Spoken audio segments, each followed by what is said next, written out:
Good morning students, welcome to English book class. Friends, English book class में आप सबका स्वागत है। फ्रेंड्स, यू नो कि हम लोग 12th क्लास बिहार बोर्ड का 100 मार्क्स का जो इंग्लिश का बुक है रेनबो पार्ट 2, उसका first poem sweetest love I do not गो, जिसके राइटर आपके जॉन डन हैं, ये आपका चौथा क्लास है। फ्रेंड्स, ठीक है ना। फर्स्ट क्लास में हम लोग देखा था चैप्टर का, हम लोगों ने इंट्रोडक्शन देखा था, उसका थीम ऑफ दिस चैप्टर देखा था, इस चैप्टर में हम लोग को क्या पढ़ना है। सेकेंड क्लास में हम लोगों ने देखा था लाइन बाई लाइन एक्सप्लेनेशन, और थर्ड क्लास में top 10 objective questions, guess questions हम लोगों ने देखा था। चलिए फ्रेंड्स, आज का इस चौथा क्लास है। फ्रेंड्स, आपसे रिक्वेस्ट है कि यदि प्रीवियस क्लास को ज्वाइन नहीं किए थे तो उसका लिंक्स मैंने इस डिस्क्रिप्शन बॉक्स में दे दिया, आप जाकर वहाँ देख सकते हैं। फ्रेंड्स, प्ले लिस्ट में भी देख सकते हैं। तो चलिए फ्रेंड्स, आज की क्लास बहुत ही इंपॉर्टेंट होने वाला है from your examination point of view. तो देखिए, लिखा हुआ है स्क्रीन पर, लिखा है समरी। किसका summary? Sweetest love I do not go, दिलरुबा तुझे छोड़कर दूर नहीं जाऊंगा। ये क्या है? इसके राइटर जॉन डन है। ठीक है फ्रेंड्स, याद कीजिए, मैंने इसका आपको थीम बताया था, उस थीम का आज समरी में बता रहा हूँ। देखिए, लिखा है sweetest love I do not go is a love lyric. Love lyric का मतलब हुआ एक गीत वाला पोएम है, एक प्यार वाला poem, which has been composed by metaphysical poet John Donne. इससे दो आपका ऑब्जेक्टिव क्वेश्चन पूछा जाएगा।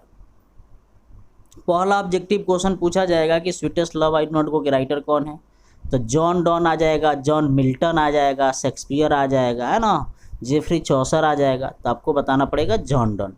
उसके बाद आपसे पूछा जाएगा कि John Donne is a dash poet, war poet, love poet, romantic poet, metaphysical poet, तो आपको बताना पड़ेगा कि मेटाफिजिकल पोएट है। ठीक है फ्रेंड्स, ये आपको बताना पड़ेगा। ठीक है, अब आइए हम लोग आगे बढ़ते हैं।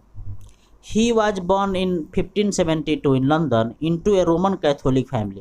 उनका जन्म जो है लंदन में 1572 ईस्वी में हुई थी, एक कैथोलिक फैमिली में हुई थी। ये भी आपको ऑब्जेक्टिव पॉइंट ऑफ व्यू से बहुत इंपॉर्टेंट टॉपिक है, यह वर्ड है, कैथोलिक फैमिली में हुई थी। He was forced to leave Oxford University without a degree because of his religion। सबसे इम्पोर्टेंट बात है कि उनको जो है फोर्स किया गया ऑक्सफोर्ड यूनिवर्सिटी से जाने के लिए बिना डिग्री प्राप्त किए। क्यों? उनका रिलीजन के कारण, चूँकि वह कैथोलिक परिवार से, फैमिली से बिलोंग करते थे, रिलीजन से बिलोंग करते थे, इसीलिए वहाँ एंटी कैथोलिक एक चल रहा था आंदोलन, जिसके कारण उनको हटना पड़ा, भागना पड़ा। लेकिन आगे चल के कहीं पढ़ाई किए, व्यवस्था किए। ही स्टडीड लॉ पढ़े, और क्या करे? रीड थियोलॉजी, उन्होंने जानने का प्रयास किया, तर्कशास्त्र। ठीक है friends, at the age of 42 Dunn accepted the ordination of the Anglican Church and soon become one of the greatest preachers of his time। और उन्होंने एक ऑडिशन दिया था, है ना, चर्च में प्रीस्ट के लिए, और वो अपने टाइम के सबसे जाने माने मतलब प्रीस्ट में से, पुजारियों में से एक हो गए एंग्लिकन चर्च में। तो आइए फ्रेंड्स, ये रहा आपका पोएट का इंट्रोडक्शन। इन दिस लिरिक, इस लिरिक में he is consoling his wife, वो अपने पत्नी को समझा रहे हैं, that I am not going away in the hope of fit love. Line में फर्स्ट ही समझाते हैं अपने प्रेमिका को कि मैं तुमसे दूर इसलिए नहीं जा रहा हूँ, इस उम्मीद में नहीं जा रहा हूँ कि मुझे तुमसे बढ़िया लव कहीं मिल जाएगा, और तुमसे अच्छा कोई लव की उम्मीद में जा रहा हूँ। ठीक है फ्रेंड्स, ही फर्दर से आगे कहते हैं, that our separation is short because the time passes fast its wings. वह कहते हैं कि हम लोग का जो बिछड़न है बहुत कम समय के लिए है, क्योंकि जिस रफ्तार से टाइम निकल रहा है, जिस रफ्तार से टाइम भाग रहा है, हमको लगता है कि उससे बहुत कम समय के लिए हम लोग बिछड़ रहे हैं।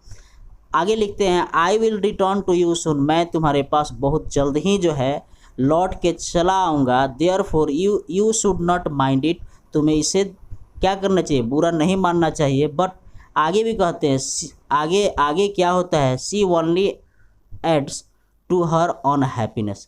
लेकिन पत्नी मानती नहीं है, बिलवेड मानती नहीं है, प्रेमिका मानती नहीं है, रोते जाती है।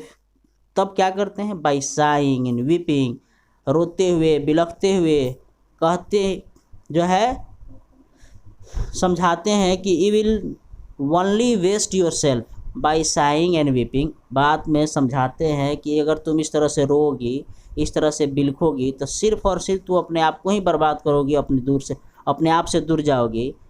If you love me as much as you say, यदि तुम मुझे उतना ही प्यार करती हो जितना कि तुम मुझसे कहती हो, then it should not be so, तो समझ लेना प्रेमिका कि इस तरह से ऐसा नहीं होना चाहिए, क्योंकि यह अच्छा चीज़ नहीं है। इस तरह से रोना, इस तरह से अपने आप को हानि पहुंचाना, इतना समझ लो, इस तरह से रोने और हानि पहुंचाने से खुद का भी लॉस होगा और मेरा भी लॉस होगा। आइए आगे क्या लिखते हैं इसको देख।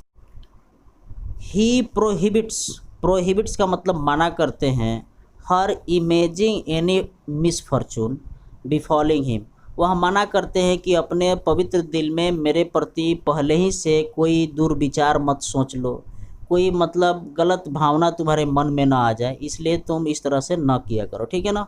Instead he suggest her to take their separation, वह सजेस्ट करते हैं कि इस सेपरेशन को सहर्ष स्वीकार करो कि मैं जितना जल्द जाऊंगा उतना ही उससे दुगुना स्पीड से मैं तुम्हारे पास चल आऊँगा, क्योंकि यह टाइम की मांग है कि एक न एक दिन हम लोगों को बिछड़ना है। तो क्यों नहीं अभी मैं इसे प्रयास करके देख लूँ कि मैं तुम्हारे बगैर कैसे जी पाऊँगा, या मैं नहीं रहूँगा तो तुम मेरे बगैर कैसे जी पाओगे। ये सजेस्ट करते हैं, मतलब टाइम की मांग है कि तुम मुझे जाने दो, है ना। ही फाइनली से आगे वो लास्ट में ही बात बताते हैं, that those who truly love, की जो व्यक्ति एक दूसरे से बहुत प्यार करते हैं, ईच अदर, है ना, एक दूसरे को बहुत प्यार करते हैं, आर नेवर पार्टेड, वो कभी बिछड़ते नहीं हैं, एंड अल्टीमेटली, और अंततः वह मीट इन द हेवन, आगे चल के वो आगे स्वर्ग में मिलते हैं, आफ्टर देयर फिजिकल डेथ, इस शारीरिक मौत को छोड़ने के बाद। मतलब शारीरिक रूप से आत्मा दूर होने से जाने से अंत में वे लोग स्वर्ग में एक दूसरे से ज़रूर मिलते हैं, अगर सच्चे प्यार करने वाले एक दूसरे को होते हैं। तो फ्रेंड्स, ये रहा आपका सबसे आसान तरीका समरी। मैं उम्मीद करता हूँ कि फ्रेंड्स आज की क्लास आपको बहुत अच्छा लगा होगा। फ्रेंड्स, आपसे रिक्वेस्ट है कि इस क्लास को लाइक करना ना भूलें। फ्रेंड्स, आप इस क्लास को थोड़ा अपने दोस्तों के बीच में शेयर कर दें, और अभी तक आप इस क्लास को सब्सक्राइब नहीं किए हैं तब से आप सब्सक्राइब कर लें, ताकि मैं हर रोज़ क्लास देने वाला हूं और दे भी रहा हूं, आपका हर नोटिफिकेशन टाइम से पहुंच जाए। तब तक के लिए फ्रेंड्स, आज के लिए इतना ही। Thank you for watching this class. जय हिंद, जय भारत।